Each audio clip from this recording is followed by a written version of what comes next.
कहीं राहुल गांधी की दाढ़ी अब भारी नहीं पड़ेगी? नहीं, राहुल गांधी भारी नहीं पड़ेगी। मतलब इस देश में है नरेंद्र मोदी जी की आंधी। जब तक इस देश में नरेंद्र मोदी जी की आंधी, कैसे बनेगी प्रधानमंत्री राहुल गांधी?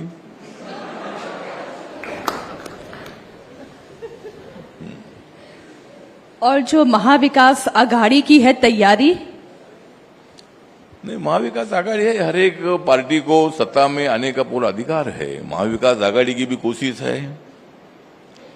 माननीय शरद पवार साहब बड़े खिलाड़ी है, लेकिन हम लोग भी कोई कच्चे खिलाड़ी नहीं है।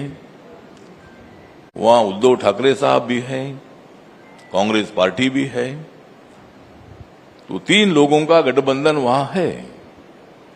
उनकी भी कोशिश है कि भाई हमारी सरकार आनी चाहिए।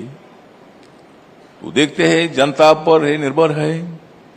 जनता देखेगी 5 साल में कौन सी पार्टी ने क्या किया है, 2.5 साल में माननीय उद्धव ठाकरे सरकार ने क्या क्या किया था, और एकनाथ शिंदे सरकार ने मतलब 2.5 साल में, 2.25 साल में, 2.5 साल में क्या क्या किया है। इसका लेखा जोखा जनता देखेगी और जरूर जनता इसके बारे में विचार करेगी। जो जनता का फैसला होगा वो फैसला हमें मंजूर रहेगा। मैं तो यहाँ मुंबई आई। मुंबई आने के बाद जितने यहाँ के लोगों से बातचीत हो पाई और जो समझ में आया कि अभी तो जनता असली और नकली के ही फेर में फंसी हुई है। अब असली सेना ठाकरे के पीछे जाए या फिर एकनाथ शिंदे वाली सेना को अपनाएं, या शरद पवार के पीछे एनसीपी वाले जाएं, उनके सपोर्टर जाएं, या फिर अजीत पवार को अपनाएं। नहीं, मुझे लगता है कि असली तो दोनों ही है, लेकिन इलेक्शन कमीशन ने जिस तरह नियम बनाया गया है, एकनाथ शिंदे जी 40 एमएलए को साथ में लेकर हमारे साथ आ गए, माननीय उद्धव ठाकरे साहब को छोड़कर। इसलिए वो आए कि उनको बाला साहब ठाकरे जी का सपना पूरा करना था। कांग्रेस पार्टी के साथ, एनसीपी के साथ रहने से बाला साहब ठाकरे जी का सपना पूरा नहीं हो रहा था। इसलिए एकनाथ शिंदे जी 40 एमएलए को एक साथ ला रहे थे। क्या कर रहे थे उद्धव ठाकरे जी, क्या कर रहे थे संजय राउत जी?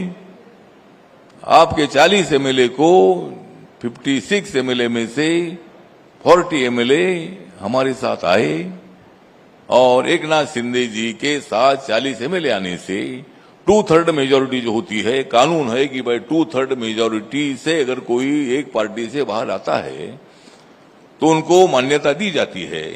इसलिए धनुष बाण जो है, धनुष बाण का सिंबल जो है, ये एकनाथ शिंदे जी को मिला। इसलिए एकनाथ शिंदे जी की शिवसेना असली है और उद्धव ठाकरे जी की शिवसेना नकली है। उसी तरह शरद पवार साहब तो बड़े नेता है, उनके बारे में हमें बहुत बड़ा आदर भी है, और मुझे उन्होंने पहले महाराष्ट्र सरकार में मंत्री बनाया था। मैं सिद्धार्थ हॉस्टल में रहता था, वडाला में, इधर नजदीक में रहता था, और इसी रोड से मैं चलकर इधर में आता था। भारत माता थिएटर में मराठी फिल्म देखने के लिए मैं बहुत बार इधर आता था, और इसीलिए मतलब पवार साहब के बारे में हमें बहुत बड़ा आदर भी है। लेकिन पवार साहब ने मतलब अजीत दादा पवार जी को, मतलब उनका जो कहना था कि वह अपन अगर शिवसेना के साथ जा सकते हैं तो बीजेपी के साथ भी जाना चाहिए। नरेंद्र मोदी जी के कंधे को कंधा मिलाकर शरद पवार साहब ने देश के विकास में हिस्सा लेना चाहिए, लेकिन शरद पवार साहब ने नहीं माना, और अजीत पवार जी ने 41-42 एमएलए को साथ में लेकर हमारे साथ आ गए। इसीलिए अजीत पवार जी की जो राष्ट्रवादी कांग्रेस है, ये असली कांग्रेस है, और पवार साहब की नकली कांग्रेस है। इसी तरह की भूमिका है। मतलब जो इलेक्शन कमीशन ने और कोर्ट ने जो फैसला दे दिया है, उसके मुताबिक मतलब असली और नकली का जो जवाब है, जवाब हमने नहीं दिया है, इलेक्शन कमीशन ने दे दिया है।